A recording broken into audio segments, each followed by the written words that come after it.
Oscar Wilde said many wise things, but one of the wisest, to me at least, was that we describe ourselves as verbs, not adjectives or nouns. And what does that mean? It means if I'm a writer because I am writing. I am writing.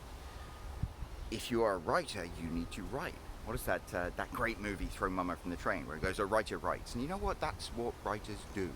That's what creative people do. Creative people create. Artists paint or draw, and musicians make music, and it's almost like a bubbling tea kettle inside of us, and if we don't let our creativity out, then we just go crazy. I can definitely speak from experience for that.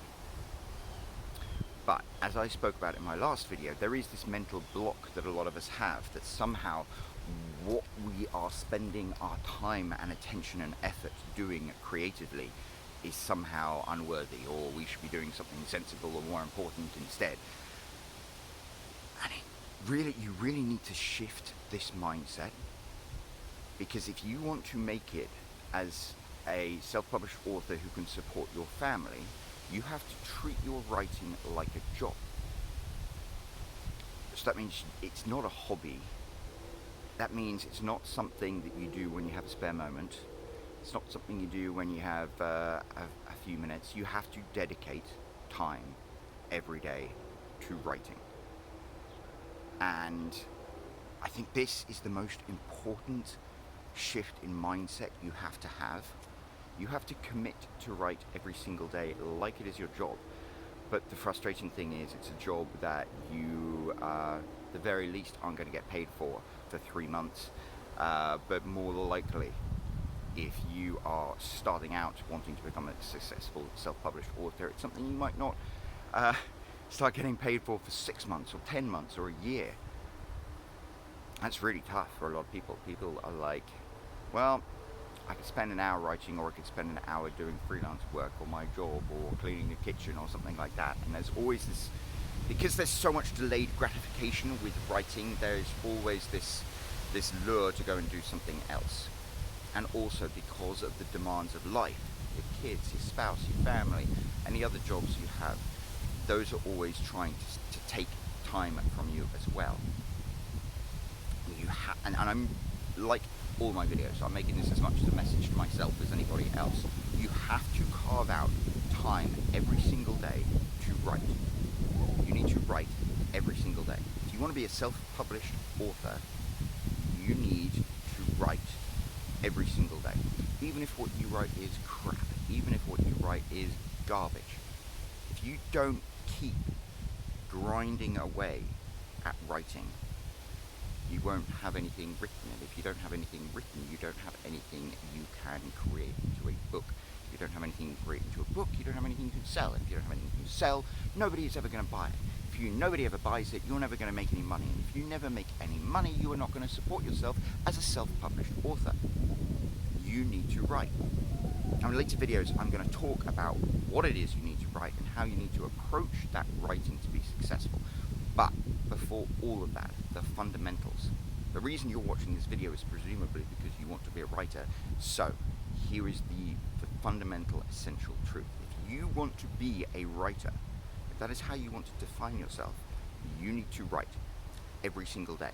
You need to make that commitment. And I need to make that commitment. I have been very successful as an author in the past. And as I said, it's not down to luck or talent or privilege or anything like that. It's down to a process. The privilege is the privilege of learning that process. And once you do, it's a process.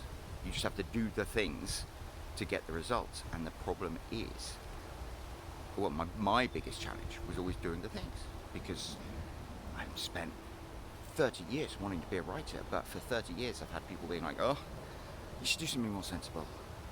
You should really just stop writing, or writing's a hobby, or come down and make me some eggs, or go and pick up this furniture, or the kitchen needs to be cleaned, or the dog needs to be walked, or you have some last minute project from something else. Every single day there are going to be these demands on your time, and that's fine, and you need to balance those. But at the end of the day, you need to make a commitment to writing, and you need to make sure it gets done every single day.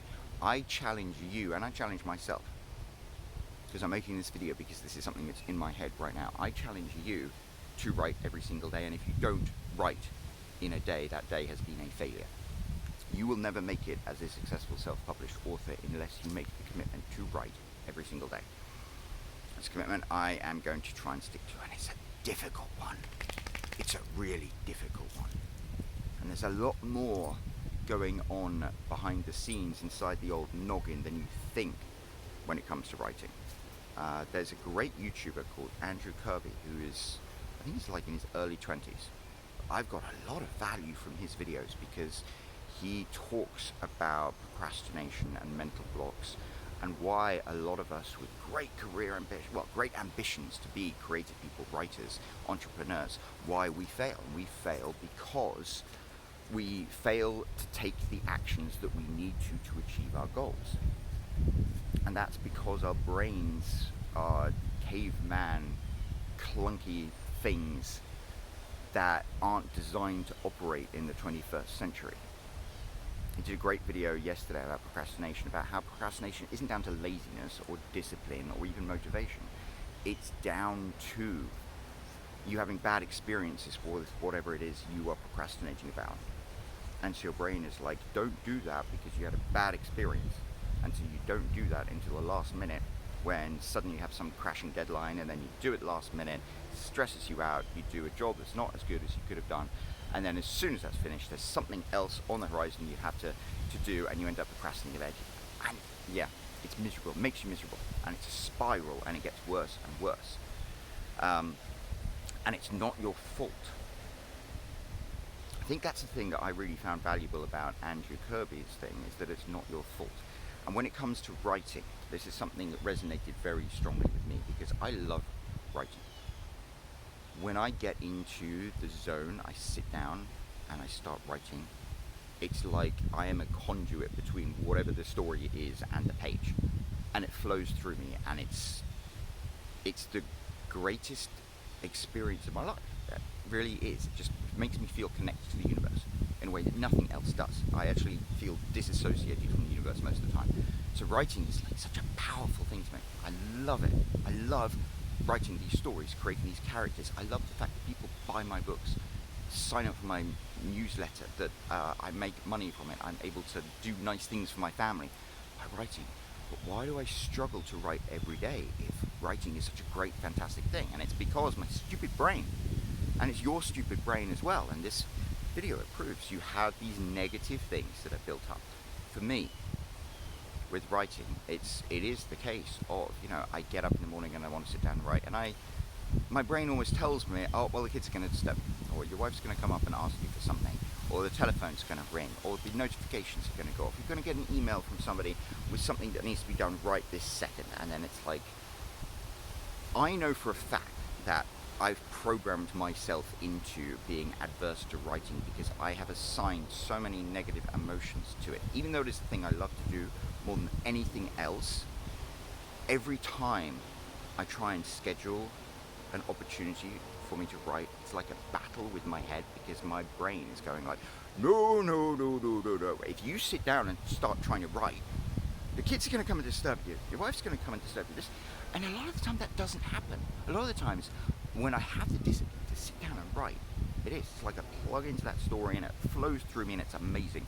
And I think I mentioned it in a previous video. I literally went for a walk around the lake with the dog after writing for an hour, and I wanted to smoke a post-coital cigarette. It was that satisfying. Every single day, if I manage to write a significant chunk, it is immensely satisfying. It makes me go to bed like there was a purpose for me getting up in the morning. And yet, every single day, I struggle to do that. So you have to make the commitment to write every day. And whatever it is that's blocking you, you need to identify it and untangle it and fix it. And I'm talking to myself now as much as anybody else. If we want to be writers, we write. So let's write. Let's figure out whatever is blocking us from writing. And what we are going to write and how we package that up and how we market it. And gosh, it suddenly got windy all of a sudden. That is, those are subjects for later videos. But right now, that commitment to write, commitment to dislodging whatever is blocking you from writing, that is the most important thing that you need to overcome. Right, everything is going nuts here, so I'm going to disappear off. But remember that. I think it's very, very important. So Oscar Wilde said, we define ourselves by verbs. So if you're a writer, you need to be writing. I'm a writer. I am writing. Every day. It's the grind. It's the mine shaft. It's what you do. I'm going to go. I will speak to you very soon. Cheers.